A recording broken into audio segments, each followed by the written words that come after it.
Hai, saya Andreas Bordes, dan pada video kali ini saya mau sharing tentang pengembangan pegawai atau pengembangan karyawan itu tidak hanya melulu menggunakan training. Dan ini merupakan kesalahan saya dulu. Jadi, karena background saya di bidang training, jadi saya mulai di bidang training itu tahun 2012, sering memberikan training. Sampai akhirnya ketika di tahun 2014 saya mendapatkan telepon dari salah satu klien saya untuk meningkatkan performa pegawainya gitu ya, dari kompetensinya, performanya. Dan karena saya di bidang training, jadi mendadak semua permasalahan itu saya anggap bahwa semuanya bisa diselesaikan dengan training. Akhirnya saya kasih training, tapi ternyata hasilnya kurang optimal. Setelah 2 minggu diberikan training, akhirnya menurun. Akhirnya justru menjadi buang-buang budget gitu ya. Buang-buang budget, buang-buang waktu, energi, tenaga, uang untuk suatu intervensi, untuk training yang hasilnya tidak terasa dalam jangka panjang. Dan kenapa kok hal itu bisa terjadi? Itu terjadi karena saya belum melakukan satu yang namanya assessment dan melakukan satu yang namanya TNA atau Training Need Analysis. Kira-kira apa sih kebutuhan trainingnya?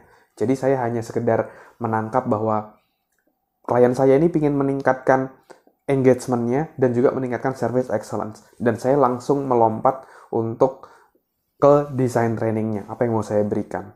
Padahal sebenarnya yang harus dilakukan adalah menganalisa dulu. Bener nggak sih problemnya adalah service excellence-nya dan juga engagement-nya? Lalu apakah metodenya yang diberikan apakah dengan training atau non-training? Nah, seringkali itu harus diperjelas, itu harus dianalisa dengan lebih dalam sehingga kita bisa memutuskan intervensi apa yang sesuai, apakah training atau non-training.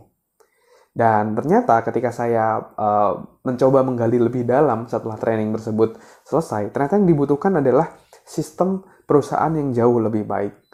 Jadi menetapkan dari KPI, dari compensation and benefit-nya seperti apa, dari kejelasan tugas, dari cascading, penurunan dari goal perusahaan menuju goal individu. Nah, itu ternyata itu yang dibutuhkan.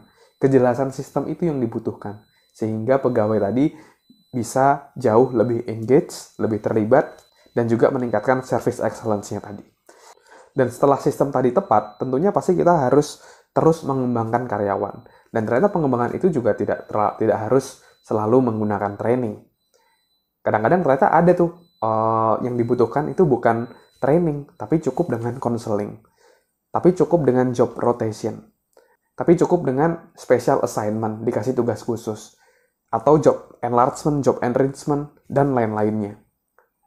Jadi, segala macam tantangan dalam organisasi atau perusahaan, solusinya tidak melalui training, tapi harus dianalisa dengan lebih dalam sehingga tahu bahwa yang dibutuhkan adalah apa untuk menyasar akar permasalahan apa. Oke? Semoga video ini bisa bermanfaat dan menginspirasi teman-teman di sini sebagai business owner atau di bidang HR, di mana ketika Anda mau melakukan pengembangan karyawan atau pengembangan pegawai, itu harus melakukan training need analysis dengan mendalam, sehingga tahu akar permasalahannya dan bisa membuat keputusan apakah membutuhkan training atau non-training.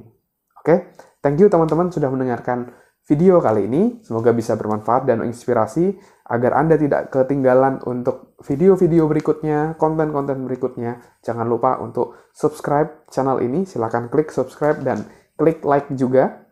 Dan kita juga bisa connect di Instagram, teman-teman bisa follow di @andreasbordes. Saya juga sering posting di sana, dan juga kita bisa connect di sana. Atau kalau teman-teman ada pertanyaan, silahkan tulis juga di kolom chat terkait HR atau pengembangan diri, silahkan tulis, saya akan bahas di video-video selanjutnya. Thank you.